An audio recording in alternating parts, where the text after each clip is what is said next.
Historia y Utopía, por Émile Cioran. 1. A propósito de dos clases de sociedad. Carta a un amigo lejano. Desde ese país que fue el nuestro y que ya no es de nadie, usted me pide, después de tantos años de silencio, que le dé detalles sobre mis ocupaciones y sobre ese mundo maravilloso que, según usted, tengo la suerte de habitar y recorrer. Podría responderle que soy un hombre desocupado y que este mundo no es maravilloso. Pero una respuesta tan lacónica, a pesar de su exactitud, no sabría calmar su curiosidad ni satisfacer las múltiples preguntas que me hace. Hay una que, por ser casi un reproche, me impresionó especialmente. Usted querría saber si tengo la intención de volver a escribir en nuestra lengua, o si pienso permanecer fiel a esta otra, en la que usted me supone con bastante gratuidad una facilidad que no tengo, que nunca tendré. Sería embarcarme en el relato de una pesadilla, referirle la historia de mis relaciones con este idioma prestado, con todas sus palabras pensadas y repensadas, afinadas, sutiles hasta la inexistencia, volcadas hacia la exacción del matiz, inexpresivas a fuerza de haber expresado tanto, de terrible precisión, cargadas de fatiga y de pudor, discretas hasta en la vulgaridad. ¿Cómo quiere que un escita las acepte, aprenda su significado neto y las manipule con escrúpulo y probidad? No hay una sola cuya elegancia extenuada no me dé vértigo. Ninguna huella de tierra, de sangre, de alma hay en ellas. Una sintaxis de una rigidez, de una dignidad cadavérica las estruja y les asigna un lugar de donde ni el mismo Dios podría desplazarlas. ¿Cuánto café, cuántos cigarros y diccionarios para escribir una frase más o menos correcta en una lengua inabordable, demasiado noble, demasiado distinguida para mi gusto? Y solo me di cuenta de ello cuando, desgraciadamente, ya era demasiado tarde para apartarme. De otra forma, nunca hubiera abandonado la nuestra, de la que a veces extraño el olor a frescura y podredumbre, mezcla de sol y de bosta, la fealdad nostálgica, el soberbio desarrapo. Ya no puedo retornar a ella. La lengua que tuve que adoptar me retiene y me subyuga a causa de esos mismos trabajos que me costó. ¿Soy, como usted lo insinúa, un renegado? La patria no es más que un campamento en el desierto, reza un texto tibetano. Yo no voy tan lejos, daría todos los paisajes del mundo por el de mi infancia, y aún me falta agregar que, si hago de él un paraíso, las prestidigitaciones o las deficiencias de mi memoria son las únicas responsables. A todos nos persiguen nuestros orígenes. El sentimiento que me inspiran los míos se traduce necesariamente en términos negativos, en el lenguaje de la autopunición, de la humillación asumida y proclamada, del consentimiento al desastre. ¿Es digno de psiquiatra un patriotismo así? Quizás sí, pero no puedo concebir otro. Y viendo nuestros destinos, me parece, ¿por qué negarlo?, el único razonable. Más dichoso que yo, usted se ha resignado a nuestro polvo natal. Además, tiene usted la facultad de soportar todos los regímenes, incluso los más rígidos. Y no es que usted no tenga la nostalgia de la fantasía y del desorden, pero no conozco espíritu más refractario que el suyo a las supersticiones de la democracia. Hubo una época, es cierto, en la que yo también las detestaba, incluso más que usted. Era joven y no podía advertir otras verdades fuera de las mías, ni concederle al adversario el derecho de tener las suyas, de envanecerse de ellas o de imponerlas. Que los partidos pudiesen enfrentarse sin aniquilarse era algo que sobrepasaba mis posibilidades de comprensión.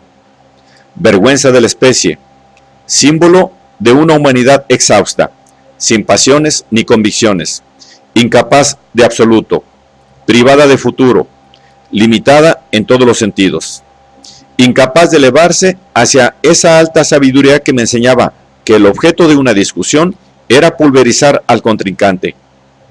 Es así como veía yo el régimen parlamentario. Por el contrario, los sistemas que querían eliminarlo para tomar su lugar me parecían bellos sin excepción, acordes con el movimiento de la vida, mi divinidad de entonces. No sé si debo admirar o despreciar a aquel que, antes de los 30 años, no ha padecido la fascinación de todas las formas de extremismo, o si debo considerarlo como un santo o un cadáver. Falto de recursos biológicos, ¿no se ha situado acaso por encima o por debajo del tiempo? Deficiencia positiva o negativa, ¿qué importa? Sin deseo ni voluntad de destruir, es sospechoso, ha vencido al demonio, o, lo que es más grave, nunca fue poseído por él. Vivir realmente es rechazar a los otros. Para aceptarlos hay que saber renunciar, violentarse a uno mismo, actuar contra la propia naturaleza, debilitarse. Solo se concibe la libertad para uno mismo. Al prójimo se la otorgamos a duras penas. De ahí lo precario del liberalismo. Reto a nuestros instintos, logro breve y milagroso, estado excepcional opuesto a nuestros imperativos profundos. Somos naturalmente inadecuados para él, y solo nos lo hace aceptable la usura de nuestras fuerzas. Miseria de una raza que debe rebajarse por un lado para ennoblecerse por el otro, y en la que ningún representante, a menos que sea de una decrepitud precoz, se entrega a principios humanos. Función de un fuego extinto, de un desequilibrio, y no por exceso, sino por falta de energía. La tolerancia no puede seducir a los jóvenes. No se mezcla uno impunemente en las luchas políticas, y nuestra época debe su aspecto sanguinario al culto que se les consagró. Las convulsiones recientes emanan de ellas, de la facilidad con que aceptan una aberración y la traducen en acto. Dale a los jóvenes la esperanza o la ocasión de una masacre, y te seguirán a ciegas. Al final de la adolescencia se es fanático por definición. Yo también lo fui, y hasta el ridículo. ¿Se acuerda de la época en que echaba pestes incendiarias menos por el gusto de escandalizar que por necesidad de escapar a una fiebre que, sin el exutorio de la demencia verbal, me hubiera consumido? Persuadido de que los males de nuestra sociedad venían de los viejos, concebí la idea de una liquidación de todos los ciudadanos que hubiesen sobrepasado los 40 años, principio de la esclerosis y de la momificación, recodo a partir del cual, creía yo, todo individuo se convierte en un insulto para la nación y en un peso para la colectividad. Tan admirable me pareció el proyecto, que no dudaba en divulgarlo. Los interesados apreciaron mediocremente el tenor de la cuestión y me calificaron de caníbal. Mi carrera de benefactor público empezaba bajo malos augurios. Usted mismo, tan generoso y tan emprendedor, a fuerza de reservas y de objeciones, me llevó a abandonar mi proyecto. ¿Era tan condenable? Expresaba simplemente lo que todo hombre que ama a su país desea en el fondo de su corazón: la supresión de la mitad de sus compatriotas. Cuando hoy pienso en esos momentos de entusiasmo y de furor, en las especulaciones insensatas que arrasaban y obnubilaban mi espíritu, los atribuyo no ya a sueños de filantropía y destrucción, a la obsesión de no sé qué pureza, sino a una tristeza bestial que, disimulada bajo la máscara del fervor, se desplegaba a mis expensas y de la que sin embargo era cómplice, feliz de no tener que escoger, como tantos otros, entre lo soso y lo atroz. Lo atroz me correspondía por derecho. ¿Qué más podía desear? Tenía un alma de lobo y mi ferocidad se nutría de sí misma. Me llenaba, me halagaba. Era, en suma, el más feliz de los licántropos. Aspiraba a la gloria y me apartaba de ella simultáneamente. Obtenida, ¿cuál era su valor? Me decía. Si solo nos distingue y nos destaca en las generaciones presentes y futuras, pero nos excluye del pasado, ¿de qué sirve ser conocido si antaño no lo fue uno de tal sabio o de tal loco, de un Marco Aurelio o de un Nerón? No habremos existido nunca para tantos de nuestros ídolos. Nuestro nombre no habrá perturbado a nadie de los siglos anteriores. ¿Qué importan los que vienen después? ¿Qué importa el futuro, esa mitad del tiempo, para quien enloquece por la eternidad? Sería demasiado largo describirle merced a qué debates y cómo llegué a desembarazarme de tanto frenesí. Se necesitaría una de esas interminables conversaciones cuyo secreto tiene o tenía el balcánico. Cualesquiera que hayan sido mis debates, no fueron la única causa del cambio en mi orientación. También contribuyó en mucho un fenómeno más natural y más doloroso: la edad con sus síntomas que no engañan. Empecé a demostrar cada vez más signos de tolerancia, anunciadores, me parecía, de algún cambio íntimo, de un mal sin duda incurable. Lo que me alarmaba aún más era que ya no tenía la fuerza ni para desear la muerte de un enemigo. Por el contrario, lo comprendía. Comparaba a su hiel con la mía. Existía y, decadencia sin nombre, estaba contento con su existencia. Mis odios, fuente de mis alegrías, se apaciguaban, enmagrecían día a día, y, al alejarse, se llevaban consigo lo mejor de mí mismo. ¿Qué hacer? ¿Hacia qué abismo me deslizo?, me preguntaba sin cesar. A medida que mi alegría declinaba, se acentuaba mi inclinación hacia la tolerancia. Decididamente, ya no era joven. El otro me parecía concebible e incluso real. Me despedía de lo único y su propiedad. La sensatez me tentaba. ¿Estaba yo acabado? Hay que estarlo para convertirse en un demócrata sincero. Para mi dicha, percibí que ese no era mi caso, pues aún conservaba restos de fanatismo, algunos vestigios de juventud. No transigía sobre ninguno de mis nuevos principios. Era un liberal intratable. Todavía lo soy. Feliz incompatibilidad, absurdo que me salva. A veces aspiro a ser el ejemplo del moderado perfecto. Me congratulo de no conseguirlo. Tanto temo la chochez. El momento vendrá en que, no temiéndola más, me aproxime a esa ponderación ideal con la que a veces sueño. Y si los años deben conducirlo a usted, como espero, a una caída semejante a la mía, quizás hacia fines de siglo, residiremos ambos allá, uno al lado del otro, en un parlamento resucitado y, seniles, podremos asistir a un perpetuo acto de magia. Solo se torna uno tolerante en la medida en que se pierde el vigor, en que se regresa suavemente a la infancia, en que se está demasiado agotado para atormentar a otro por amor al odio. Como usted ve, tengo amplios puntos de vista sobre todas las cosas, y tanto que ignoro dónde estoy en relación a cualquier problema. Usted mismo juzgará con respecto a las preguntas que me hace. ¿Perseverará en sus prejuicios contra nuestro pequeño vecino del oeste? ¿Alimenta aún los mismos resentimientos? No sé qué responder. Lo más que puedo hacer es o sorprenderlo o decepcionarlo. Y es que, ¿sabe?, no tenemos la misma experiencia de Hungría. Nacido más allá de los Cárpatos, usted no podía conocer al gendarme húngaro, terror de mi infancia en Transilvania. Cuando de lejos veía yo a alguno, me entraba un pánico que me hacía huir. Él era el extranjero, el enemigo. Odiar era odiarlo. Por su culpa, yo detestaba a todos los húngaros con una pasión verdaderamente magiar. Y esto le indica cómo me interesaban. Posteriormente las circunstancias cambiaron y ya no había razón para detestarlos. Pero no impidió que durante mucho tiempo no pudiera pensar en un opresor sin evocar sus taras y sus prestigios. ¿Quién se rebela? ¿Quién se subleva? Raramente los esclavos, pero casi siempre el opresor convertido en esclavo.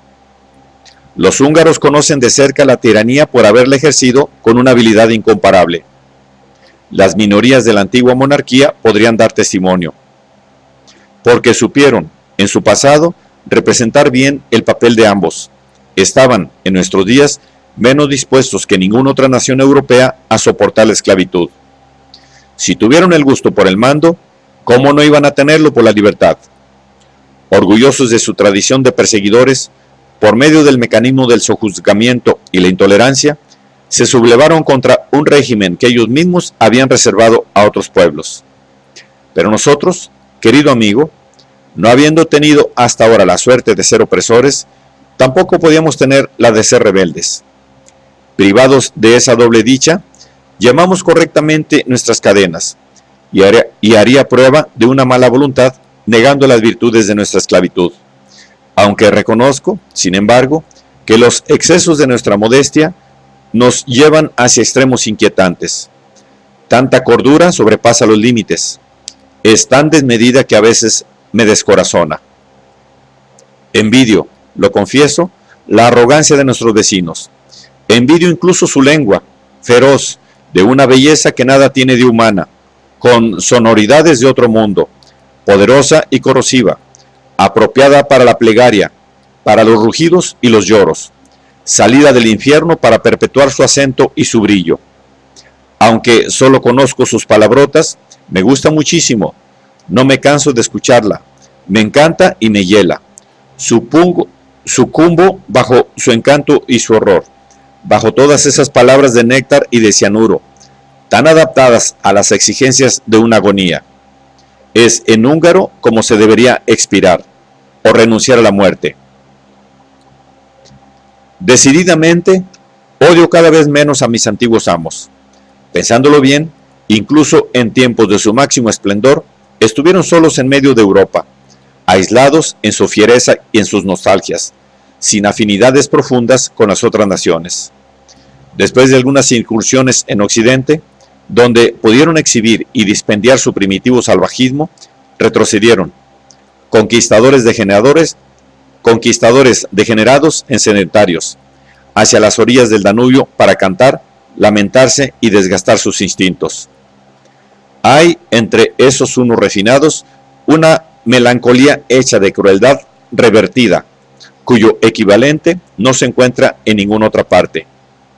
Se diría que es la sangre la que se pone a pensar en sí misma y que al final se convierte en melodía. Próximos a su esencia, aunque afectados e incluso marcados por la civilización, conscientes de descender de una horda sin igual, marcados por una fatuidad a la vez profunda y teatral que les da un aire más romántico que trágico, no podían fallar en la misión que les correspondía en el mundo moderno: rehabilitar el chauvinismo, introduciendo suficientes fasto y fatalidad como para tornarlo pintoresco a los ojos del observador desengañado. Estoy tanto más inclinado a reconocer su mérito, cuanto que fue gracias a ellos que sentí la peor de las humillaciones, la de nacer siervo y sufrir los dolores de la vergüenza, los más insoportables de todos, según un moralista. ¿No ha resentido usted mismo la voluptuosidad que se obtiene en el esfuerzo de objetividad hecho hacia los que le han encarnecido, menospreciado, maltratado, sobre todo cuando se comparten en secreto sus vicios y sus miserias? No infiera de esto que deseo ser promovido al rango de magiar. Lejos de mí tal pretensión. Conozco mis límites y a ellos me atengo. Por otra parte, también conozco los de nuestra vecina, y basta que mi entusiasmo por ella disminuya un poco para que no saque ningún orgullo del honor que me hizo persiguiéndome. Los pueblos, mucho más que los individuos, nos inspiran sentimientos contradictorios. Los amamos o detestamos al mismo tiempo. Objetos de apego y de aversión no merecen que se alimente por ellos una pasión definida. La parcialidad de usted hacia los de Occidente, cuyos efectos no distingue claramente, es efecto de la distancia, error de óptica o nostalgia de lo inaccesible. Tampoco distingue usted las lagunas de la sociedad burguesa, y sospecho incluso algunas complacencias en ella. Que de lejos tenga usted una imagen maravillosa de ella es natural, pero como yo la conozco de cerca, mi deber es combatir las ilusiones que usted podría alimentar hacia ella. No me desagrada por completo, usted conoce mi debilidad por lo horrible, sino que el gasto de insensibilidad que exige para que uno la soporte es superior a mis recursos de cinismo. Es decir poco el afirmar que en ella las injusticias abundan. La sociedad burguesa es, en realidad, la quintesencia de la injusticia. Solo los ociosos, los parásitos, los expertos en ignominia, los pequeños y grandes canallas, se aprovechan de los bienes que ella expone, de la opulencia con que se enorgullece, delicias y profusiones superficiales. Bajo el brillo que sustenta se esconde un mundo de desolación, cuyos detalles le ahorraré. ¿Cómo explicar que sin la intervención de un milagro esa sociedad no se reduzca a polvo ante nuestros ojos o que se la haga estallar inmediatamente? Nuestra sociedad no vale más, por el contrario, objetará usted. Ciertamente, ahí está, en efecto, el busilis. Nos encontramos frente a dos tipos de sociedades intolerables, y lo grave es que los abusos de la que usted vive permiten a esta otra perseverar en los suyos propios y oponer con bastante eficacia sus horrores a los que se cultivan en la contraria. El reproche capital que se le puede hacer al régimen de usted es el de haber arruinado la utopía, principio de renovación de las instituciones y de los pueblos. La burguesía comprendió el partido que podía sacar contra los adversarios del status quo.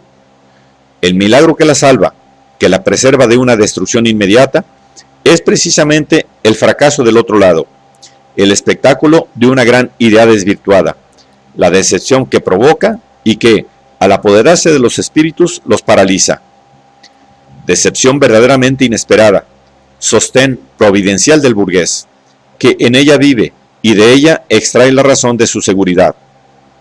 Las masas no se ponen en movimiento si solo tienen que optar entre males presentes y males futuros.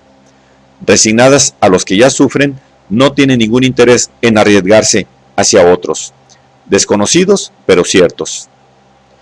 Las miserias previsibles no excitan las imaginaciones, y no hay revolución que haya estallado en nombre de un futuro sombrío o de una profecía amarga.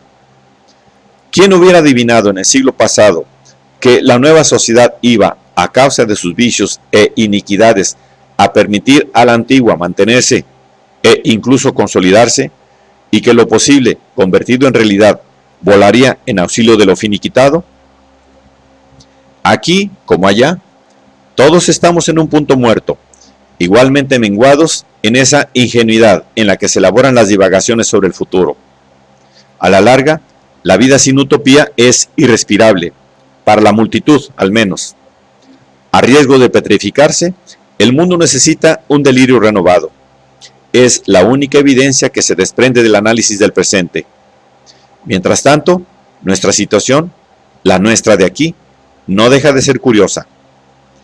Imagínese una sociedad superpoblada de dudas, en la que, a excepción de algunos despistados, nadie se compromete enteramente con nada, en la que, carentes de supersticiones y de certezas, todos se envanecen de la libertad y nadie respeta la forma de gobierno que la defiende y encarna. Ideales sin contenido, o, para utilizar una palabra totalmente adulterada, mitos sin sustancia. Usted está decepcionando a causa de promesas que no podían ser mantenidas. Nosotros lo estamos por falta de promesas simplemente. Al menos tenemos conciencia de la ventaja que confiere a la inteligencia un régimen que, por el momento, la deja desplegarse a sus anchas, sin someterla a los rigores de ningún imperativo. El burgués no cree nada, es un hecho, pero es ese, si puede decirse, el lado positivo de su vacío, dado que la libertad solo se puede manifestar en el vacío de creencias, en la ausencia de axiomas, y solo ahí es donde las leyes no tienen más autoridad que una hipótesis. Si se me dijera que, por el contrario, el burgués cree, como quiera que sea, en algo, pues el dinero cumple en él la función del dogma, yo replicaría que ese dogma, el más terrible de todos, es, por extraño que parezca, el más soportable para el espíritu. Perdonamos a los demás sus riquezas, sí, a cambio nos dejan la libertad de poder morir de hambre a nuestro modo. No, no es tan siniestra esa sociedad que nos presta atención, que nos abandona, que garantiza el derecho de atacarla, que invita a ello e incluso obliga a hacerlo en sus horas de pereza, cuando ya no tiene suficiente energía para execrarse a sí misma. En última instancia, es tan indiferente a su propia suerte como a la nuestra. No quiere de ninguna manera usurpar nuestras desgracias, ni para suavizarlas ni para agravarlas. Y si nos explota es por automatismo, sin premeditación ni alevosía, como corresponde a los brutos cansados y hartos, tan contaminados por el escepticismo como sus víctimas. La diferencia entre los regímenes es menos importante de lo que parece. Ustedes están solos por fuerza, nosotros lo estamos sin ninguna presión. ¿Tan grande es la diferencia entre el infierno y un paraíso desolador? Todas las sociedades son malas, pero hay grados, lo reconozco. Y si yo he escogido esta, es porque sé distinguir entre los matices de lo peor. La libertad, le decía, exige el vacío para manifestarse. Lo exige y sucumbe en él. La condición que la determina es la misma que la anula. Carece de bases. Mientras más completa sea, más se tambalea, pues todo lo amenaza. Pues todo la amenaza, hasta el principio del cual emana. El hombre está tan poco hecho para soportar la libertad, o para merecerla, que incluso los beneficios que de ella recibe lo aplastan, y termina por sucederle hasta tal punto que prefiere sus excesos a los excesos del terror. A estos inconvenientes se suman otros. La sociedad liberal, al eliminar el misterio, el absoluto, el orden, y no tener ni verdadera metafísica ni verdadera policía, encierra al individuo en sí mismo, apartándolo de lo que es, de sus propias profundidades. Si carece de raíces, si es esencialmente superficial, es porque la libertad, frágil ella misma, no tiene ningún medio para mantenerse y sobrevivir a los peligros que desde fuera y desde dentro la amenazan. Además, solo se manifiesta a la sombra de un régimen agonizante, en el momento en que una clase declina y se disuelve. Fueron los desfallecimientos de la aristocracia los que permitieron al siglo XVIII divagar magníficamente, y son los de la burguesía los que hoy nos permiten librarnos a nuestras chifladuras. Las libertades solo prosperan en un cuerpo social enfermo. Tolerancia e impotencia son sinónimos. Esto es tan patente en política como en todo. Cuando comprendí esta verdad, la tierra se me abrió bajo los pies. Todavía ahora, de nada me vale exclamar: formas parte de una sociedad de hombres libres. El orgullo que siento viene acompañado siempre por un sentimiento de espanto y de inanidad, producto de mi terrible certeza. En el correr del tiempo, la libertad apenas si ocupa más instantes que el éxtasis en la vida de un místico. Huye de nosotros en el momento mismo en que tratamos de aprenderla y formularla. Nadie puede gozar de ella sin temblor. Desesperadamente mortal, en cuanto se instaura, postula su carencia de porvenir y trabaja, con todas sus fuerzas minadas, en negarse y agonizar. ¿No hay acaso algo de perversión en nuestro amor a la libertad? ¿No es aterrador dedicar culto a lo que no quiere ni puede durar? Para usted, que no la tiene, la libertad lo es todo. Para nosotros, que la poseemos, no es más que una ilusión, porque sabemos que la perderemos, y que, de todas maneras, está hecha para ser perdida. Por eso, en medio de nuestro vacío, dirigimos los ojos hacia todas partes, sin descuidar, no obstante, las posibilidades de salvación que residen en nosotros mismos. No hay, por otra parte, vacío perfecto en la historia. En esta ausencia inusitada, en la que nos vemos arrinconados, y que tengo el placer y la desgracia de revelarle, no vaya a suponer que nada se perfila. Discierno, presentimiento o alucinación, como una espera de otros dioses. ¿Cuáles? Nadie podría responder. Lo que yo sé, lo que todo el mundo sabe, es que una situación como la nuestra no se puede soportar indefinidamente. En lo más profundo de nuestras conciencias, una esperanza nos crucifica, una aprensión nos exalta. A menos que consintieran en morir, las viejas naciones, por muy podridas que estén, no sabrían prescindir de nuevos ídolos. Si Occidente no está irremediablemente afectado, debe pensar de nuevo todas las ideas que le han sido robadas y mal aplicadas en otra parte. Creo que le corresponde, si quiere reacreditarse aún mediante un respingo o un vestigio de honor, retomar las utopías, que, por necesidades de comodidad, abandonó a otros, desentendiéndose así de su genialidad y de su misión. Debiendo poner en práctica el comunismo, ajustarlo a sus tradiciones, humanizarlo, liberalizarlo y proponerlo después al mundo. Dejó a Oriente el privilegio de realizar lo irrealizable y derivar así poder y prestigio de la más hermosa ilusión moderna. En la batalla de las ideologías, Occidente se mostró timorato, inofensivo.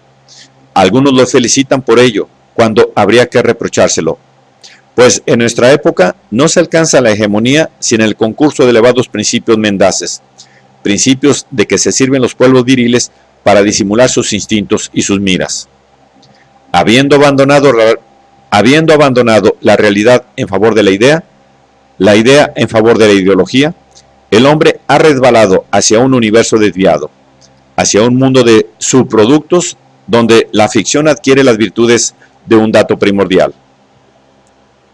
Este resbalón es el fruto de todas las rebeliones y de todas las herejías de Occidente.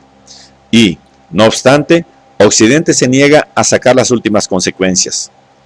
No ha hecho la revolución que le incumbía hacer y que todo su pasado reclamaba, ni ha ido hasta el final de los trastornos que promovió. Al desheredarse en favor de sus enemigos, corre el riesgo de comprometer su desenlace y de echar a perder una ocasión suprema. No contento con haber traicionado a todos sus precursores, a todos esos cismáticos que lo prepararon y formaron, desde Lutero hasta Marx, Occidente cree que desde fuera vendrán a hacer su revolución y que le devolverán sus utopías y sus sueños. Comprenderá por fin que no tendrá destino político y un papel que jugar a menos que reencuentre en sí mismo a sus antiguos dueños, a sus antiguos sueños y sus antiguas utopías, así como las mentiras de su viejo orgullo. Por el momento son sus adversarios quienes, transformados en teóricos del deber que escamoteó, erigen sus imperios encima de su timidez y su cansancio. ¿Qué maldición le cayó para que al término de su desarrollo no haya producido más que esos hombres de negocios, esos abarroteros, esos tramposos de mirada nula y sonrisa atrofiada que uno encuentra por todas partes, tanto en Francia como en Inglaterra y en Alemania inclusive? ¿Era esa gusanera la conclusión de una civilización tan delicada, tan compleja? Quizás había que pasar por ello, por la abyección, para imaginar otro género de hombres. Como buen liberal, no quiero llevar la indignación hasta la intolerancia, ni dejarme guiar por mis humores, aunque para todos nosotros sea dulce poder infringir los principios que se enorgullecen de nuestra generosidad.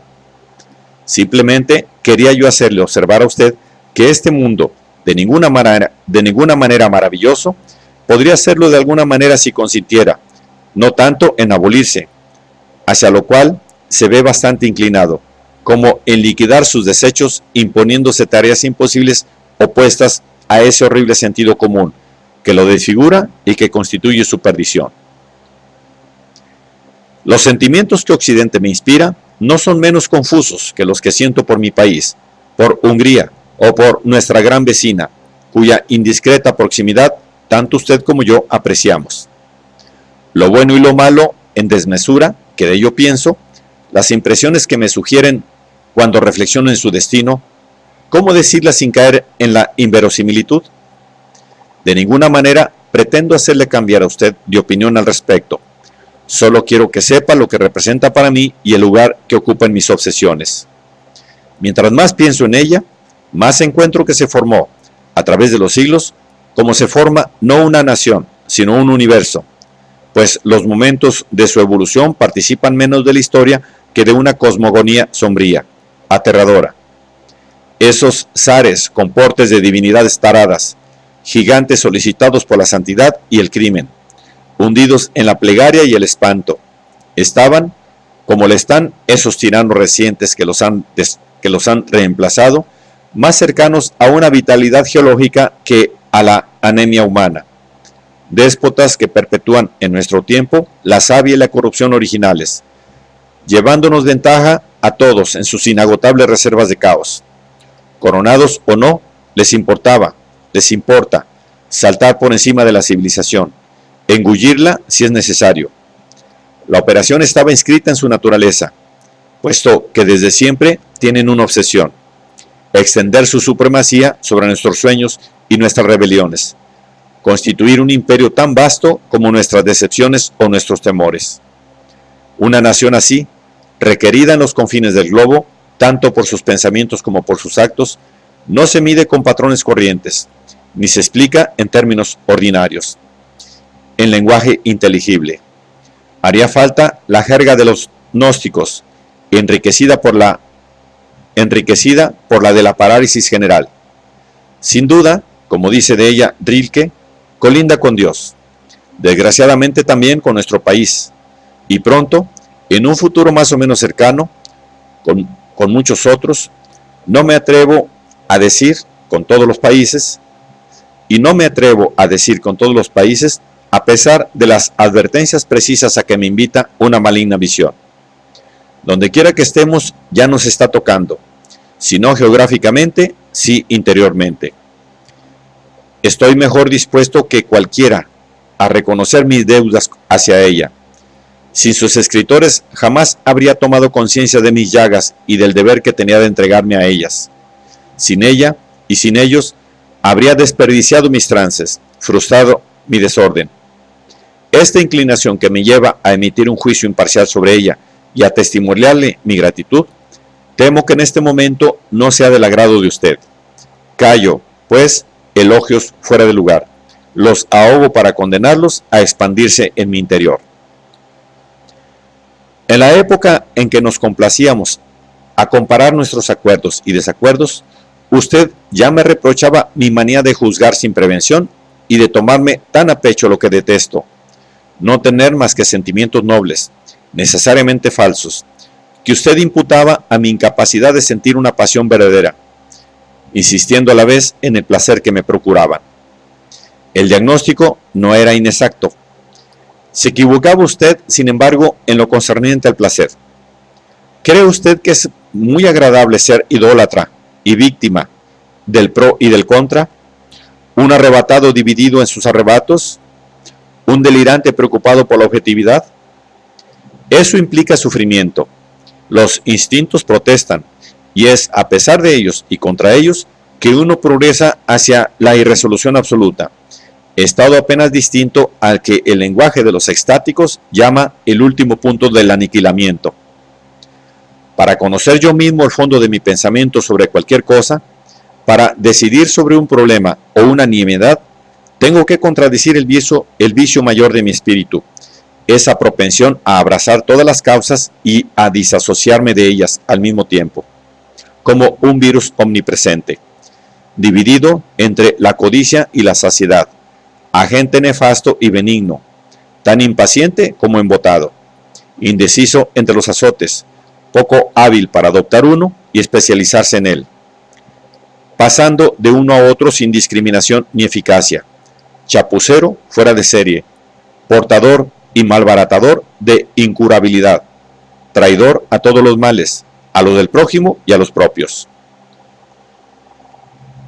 No tener nunca la oportunidad de tomar partido, de decidirme o de definirme, no hay deseo que tenga con más frecuencia, pero no siempre dominamos nuestros humores, esas actitudes en germen, esos esbozos de teoría. Visceralmente inclinados a la estructuración de sistemas, los construimos sin descanso, sobre todo en política, dominio de los pseudoproblemas donde se expande el mal filósofo que nos habita a cada uno, dominio del que quisiera alejarme por una razón banal, una evidencia que a mis ojos es una revelación. La política da únicamente vueltas alrededor del hombre. Habiendo perdido el gusto hacia los seres, en vano me esfuerzo por adquirirlo hacia las cosas. Limitado forzosamente por el intervalo que los separa, me fortalezco y me desgasto a su sombra. Sombras también esas naciones cuya suerte me intriga, menos por ellas mismas que por el pretexto que me ofrecen de vengarme de lo que no tiene ni contorno ni forma, de entidades y de símbolos. El hombre desocupado que ama la violencia salvaguarda su savoir vivre, confinándose en un infierno abstracto. Dejando de lado al individuo, se libera de los nombres y de los rostros, responsabiliza a lo impreciso, a lo general, y al orientar hacia lo impalpable su sed de exterminio, concibe un género nuevo, el panfleto sin objetivo. Aferrado a ideas, a medias y a simulacros de sueños, reflexiono por accidente o por histeria, y no por prurito de rigor. Y me veo, en medio de los civilizados, como un intruso, un troglodita enamorado de caducidad, sumergido en plegarias subversivas, presa de un pánico que no emana de una visión del mundo, sino de las crispaciones de la carne y de las tinieblas de la sangre. Impermeable a las solicitudes de la claridad y de la contaminación latinas, siento el Asia removerse en mis venas. ¿Soy acaso el último vástago de alguna tribu inconfesable? ¿O el portavoz de una raza antaño turbulenta y hoy muda? A veces tengo la tentación de componerme una genealogía distinta, de cambiar de ancestros y escogérmelos entre los que en su época supieron extender el luto a través de las naciones, inversamente a los míos, a los nuestros, borrosos y marchitos, atiborrados de miserias, amalgamados a lodo y gimiendo bajo el anatema de los siglos. Sí, en mis crisis de fatuidad me inclino a creerme el epígono de una orde ilustre por sus depredaciones, un turanio de corazón, heredero legítimo de las estepas, el último mongol. No quiero concluir sin ponerle usted de nuevo en guardia contra el entusiasmo o los celos que le inspiran mis ventajas, y más exactamente aquella de poder solazarme en una ciudad cuyo recuerdo le obsesiona a usted sin duda, a pesar de haberme arraigado en nuestra patria evaporada. Esta ciudad, que yo no cambiaría por ninguna otra en el mundo, es, por la misma razón, la fuente de mis desgracias. Como todo lo que no es ella no tiene valor a mis ojos, en ocasiones me duele el que la guerra la haya salvado y el que no haya perecido como tantas otras ciudades. Destruida, me hubiera ahorrado la dicha de vivir en ella. Hubiera podido pasar mis días en cualquier otra parte, en el fondo de cualquier continente. No le perdonaré nunca el haberme atado al espacio, ni el pertenecer a algún sitio por su causa. Dicho esto, por ningún motivo olvido que de sus habitantes, 4/5 partes, según notaba ya Chamfort, mueren de pena. Yo agregaría que el resto, para que usted lo sepa, raros privilegios como es mi caso, no se comportan distinto, y que incluso envidian a la gran mayoría la ventaja que tienen de saber de qué morir. París, 1957.